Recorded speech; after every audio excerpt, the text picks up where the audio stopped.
আসসালামু আলাইকুম। Hello everyone, Sumaiya story চ্যানেলে আপনাদের সবাইকে স্বাগতম। আজকে আপনাদের সাথে 1.5 কাপ আটা এবং অল্প একটু মুরগির মাংস দিয়ে দুর্দান্ত স্বাদের একটি নাস্তার রেসিপি শেয়ার করব।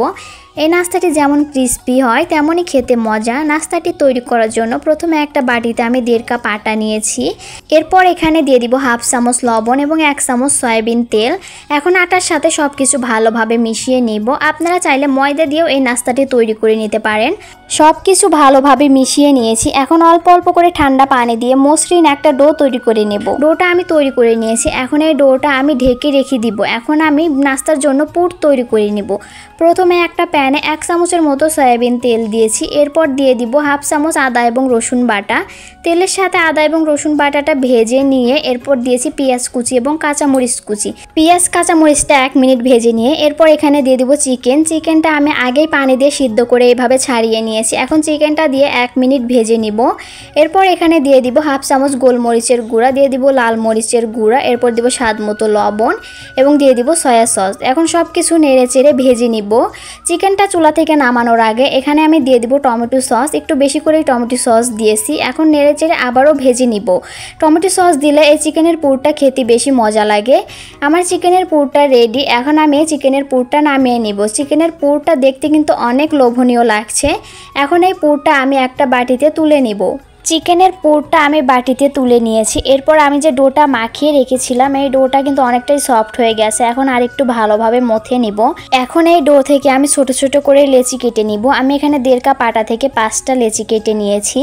এখন একটা লেচি নিয়ে এভাবে করে আটা ছিটিয়ে দিয়ে পাতলা করে একটা রুটি বেলে নিব। এরকম পাতলা এবং বড় করে একটা রুটি বেলে নিয়েছি। এখন রুটির উপরে দেওয়ার জন্য 1 চামচ কর্নফ্লাওয়ার এবং 1 চামচ সয়াবিন তেল দিয়ে মিশিয়ে এই মিশ্রণটা তৈরি করে নিব। মিশ্রণটা এখন রুটির উপরে দিয়ে দিব। এরপর পুরো রুটির উপরে আমি এই মিশ্রণটা মাখিয়ে নিব। এখন আমি রুটিটা 2 সাইড থেকে এইভাবে ভাঁজ করে নিব। আপনারা দেখতেই পাচ্ছেন যে আমি কিভাবে কাজটা করছি।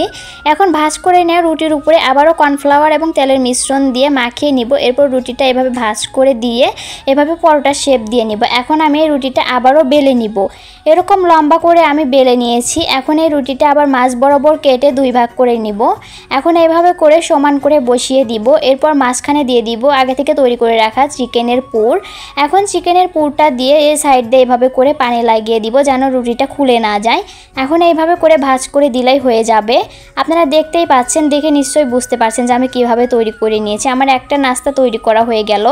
একইভাবে আমি আরও একটা নাস্তা তৈরি করে দেখাচ্ছি। প্রথমে একটা রুটি বেলে নিয়ে উপর দিয়ে কর্নফ্লাওয়ার এবং তেলের মিশ্রণ মাখিয়ে নিয়েছি।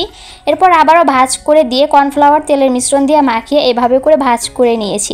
এখন এই রুটিটা আমি পাতলা করে বেলে নিয়েছি। এখন মাঝ বরাবর কেটে নিব।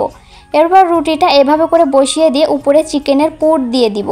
এখন সব সাইডে পানি লাগিয়ে এভাবে করে ভাঁজ করে নিলেই হয়ে যাবে।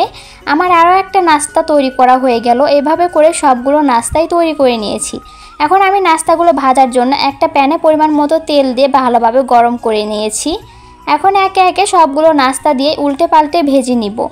আপনারা চাইলে চিকেনের পরিবর্তে এই নাস্তাটি ডিম দিয়েও তৈরি করতে পারেন। পেঁয়াজ মরিচ ভেজে নিয়ে তার ভিতরে ডিম ভেঙে দিবেন। হালকা একটু গোলমরিচের গুঁড়া দিয়ে ভেজে নিলে হয়ে যাবে। এরপর এইভাবে করে নাস্তাগুলো বানিয়ে নেবেন। আমার নাস্তাগুলো ভাজা হয়ে গেছে। নাস্তাগুলো কিন্তু অনেক সুন্দর একটা কালার হয়েছে। তেল ঝরিয়ে সবগুলো নাস্তায় আমি তুলে নিব। নাস্তাগুলো আমি তুলে নিয়েছি। আপনারা দেখেই নিশ্চয়ই বুঝতে পারছেন যে নাস্তাগুলো কতটা বেশি ক্রিস্পি হয়েছে। আমি একটা নাস্তা আপনাদের ভেঙে দেখাচ্ছি যে ভিতরটা কতটা সুন্দর হয়েছে। ভিতরে চিকেনে ভরপুর এবং অনেকগুলো লেয়ারের সৃষ্টি হয়েছে। আপনারা দেখলেই বুঝতে পারছেন। এছাড়া এই নাস্তাটা যে খেতে এত বেশি মজা, বাসায় একবার হলেও এই নাস্তাটি তৈরি করে দিবেন। ছোট থেকে বড় সবাই অনেক মজা করে খাবে। এছাড়া বাচ্চাদের টিফিনে বা বিকালের নাস্তায়ও ঝটপট করে তৈরি করে দিতে পারেন। আমার আজকের এই রেসিপিটা কে কোথায় থেকে দেখছেন কমেন্টে জানাবেন। আর ইউটিউব থেকে ভিডিও দেখলে চ্যানেলটি সাবস্ক্রাইব করে দেবেন এবং ফেসবুক থেকে দেখলে ফলো দিয়ে পাশেই থাকবেন। আটা ও আলু দিয়ে এই নাস্তাটি একবার তৈরি করে খেলে রোজ রোজ বানাতে চাইবেন। এতটাই বেশি মজার হয় এই নাস্তাটি খেতে যেমন মজার হয় তেমনই ক্রিস্পি হয়। বাসায় যদি 2টা আলু এবং 1 কাপ আটা থাকে তাহলে খুব সহজে এই নাস্তাটি তৈরি করে নিতে পারবেন। নাস্তাটি তৈরি করার জন্য প্রথমে এখানে এখানে আমি নিয়েছি 1 কাপ আটা। আপনারা চাইলে ময়দা দিয়েও নাস্তাটি তৈরি করে নিতে পারবেন। এরপর এখানে আমি হাফ চামচের মতো লবণ দিয়েছি, আপনারা আপনাদের স্বাদ মতো লবণ দিয়ে দিবেন। এরপর দিয়েছি 1 চা চামচ চিনি এবং হাফ চামচের মতো কালো জিরা এবং 2 চামচ সয়াবিন তেল। এখন সব কিছু একসাথে আটার সাথে ভালোভাবে মাখিয়ে নিব। চিনি দেওয়ার কারণে কিন্তু এই নাস্তাটা অনেক বেশি ক্রিস্পি হবে এবং খেতেও মজা লাগবে। আটার সাথে সব কিছু ভালোভাবে মাখিয়ে নিয়েছি। এখন আমি ডো করে নিব। এখানে আমি ঠান্ডা পানি নিয়েছি। এখন অল্প অল্প করে ঠান্ডা পানি দিয়ে মসৃণ একটা ডো তৈরি করে নিব। ডোটা কিন্তু বেশি নরমও করব না, আবার বেশি শক্তও না, মসৃণ একটা ডো তৈরি করে নিব। আপনারা দেখতেই পাচ্ছেন আমি এরকম একটা মসৃণ ডো তৈরি করে নিয়েছি। এখন এই ডোটা আমি ঢেকে রেখে দিব। ডোটা ঢেকে রেখে দিব এবং এদিকে আমি নাস্তার জন্য পুর তৈরি করে নিব। পুর তৈরি করার জন্য এখানে আমি আগে থেকে 2টা আলু সিদ্ধ করে নিয়েছিলাম। মাঝারি সাইজের 2টা আলু সিদ্ধ করে খোসা ছাড়িয়ে নিয়েছি। এখন আলুগুলো একটা কাঁটা চামচ দিয়ে ভালোভাবে ম্যাশ করে নিব। আপনারা চাইলে হাত দিয়েও ম্যাশ করে নিতে পারেন। কাঁটা চামচ দিয়ে এভাবে ম্যাশ করে নিলে অনেক বেশি ভালো হয়, একটুও দানা দানা থাকে না। আলুগুলো ম্যাশ করে নেওয়া হয়ে গেছে। এখন আমি আলুর ভিতরে দিয়ে দিব পেঁয়াজ কুচি। একটা মাঝারি সাইজের পেঁয়াজ কুচি নিয়েছি এবং দিয়েছি 2টা কাঁচামরিচ কুচি, স্বাদ মতো লবণ, হাফ চামচ চিলি ফ্লেক্স। এখন এখানে আমি দিয়ে দিব ম্যাজিক মশলা। ম্যাজিক মশলাটা অবশ্যই দেওয়ার চেষ্টা করবেন, এতে করে এই নাস্তাটা খেতে অনেক বেশি মজা লাগবে। যদি হাতের কাছে ম্যাজিক মশলা না থাকে তাহলে নুডলসের একটু মশলা দিয়ে দিলেও হবে। এখন সব কিছু আমি ভালোভাবে মাখিয়ে নিব। নাস্তার জন্য পুরটা একদম রেডি।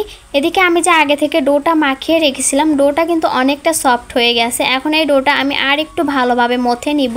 ভালোভাবে মথে নেওয়ার পর এই পুরো ডোটা দিয়ে আমি একটা রুটি বেলে নিব। আপনারা চাইলে 2 ভাগ করে 2টা রুটিও বেলে নিতে পারেন। একটু আটা ছিটিয়ে দিয়ে এখন আমি বড় করে একটা রুটি বেলে নিব। আপনারা চাইলে কিন্তু ময়দা দিয়েও একইভাবে এই নাস্তাটা খুব সহজেই তৈরি করে নিতে পারবেন। আলুটা যদি আগে থেকে সিদ্ধ করে রাখেন তাহলে এই নাস্তাটা তৈরি করতে 10 মিনিটের বেশি সময় লাগবে না। আমি রুটিটা বেলে নিয়েছি, দেখতেই পাচ্ছেন আমি রুটিটা কতটা বড় করে বেলে নিয়েছি। এখন এই রুটির উপরে দিয়ে দিব আলুর পুর। এখন এই আলুর পুরটা পুরো রুটির উপরে সমানভাবে ছড়িয়ে দিব। আপনারা দেখতেই পাচ্ছেন একদম সমান করে পুরো রুটির উপরে এইভাবে করে ছড়িয়ে দিব। রুটির উপরে এইভাবে করে আলুর পুরটা দিয়ে দিয়েছি। এখন আমি রুটিটা এক সাইড থেকে এরকম করে রোলের মতো করে ভাঁজ করে নিব। আপনারা একটু দেখলেই বুঝতে পারবেন যে আমি কিভাবে ভাঁজটা করে নিচ্ছি। এক সাইড থেকে এইভাবে করে ধরে একটু গোল করে নিলেই হয়ে যাবে। পুরো রুটিটাই আমি এইভাবে করে রোল করে নিয়েছি। এখন এক সাইড থেকে ধরে এইভাবে করে আবারও গোল করে নিব। আপনারা দেখতেই পাচ্ছেন আমি কিভাবে নাস্তা তৈরি করে নিচ্ছি। এখন এই নাস্তাটা হাত দিয়ে চেপে চেপে একটু ছড়িয়ে দিব। এরপর বেলুন দিয়ে হালকা চেপে একটু বেলে নিব। আপনারা চাইলে হাত দিয়ে চেপে চেপেও নাস্তাটা একটু বড় করে নিতে পারবেন। আমার নাস্তাটা বেলে নেওয়া হয়ে গেছে, দেখতেই পাচ্ছেন কতটা বড় হয়েছে এবং একটু মোটা করেই আমি নাস্তাটা তৈরি করেছি। এখন নাস্তাটা আমি তেলে ভেজে নিব। নাস্তাটা ভাজার জন্য তেলটা ভালোভাবে গরম করে নিয়েছি। এরপর নাস্তাটা দিয়ে দিলাম।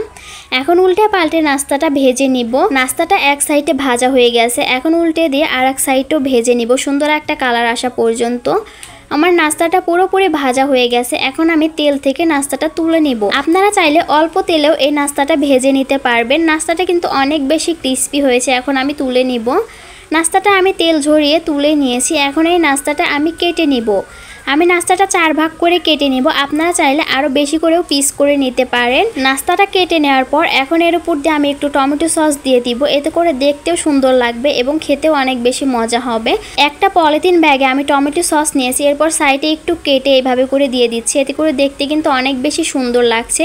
যে জিনিস দেখতে সুন্দর হয় ওইটা কিন্তু খেতেও অনেক বেশি মজা লাগে। আমি একটা নাস্তা আপনাদের দেখাচ্ছি যে কতটা সুন্দর হয়েছে। নাস্তাগুলো অনেক বেশি ক্রিস্পি হয়েছে। এটাকে আপনারা আলুর পরোটা বা আলুর পুরি যেটা খুশি সেই নামে ডাকতে পারেন। তবে এই নাস্তাটা খেতে কিন্তু অনেক বেশি মজা লেগেছে। বাসায় একবার হলেও এই নাস্তাটি তৈরি করে খাবেন আর খেতে কেমন লেগেছে অবশ্যই কমেন্ট করে জানাবেন।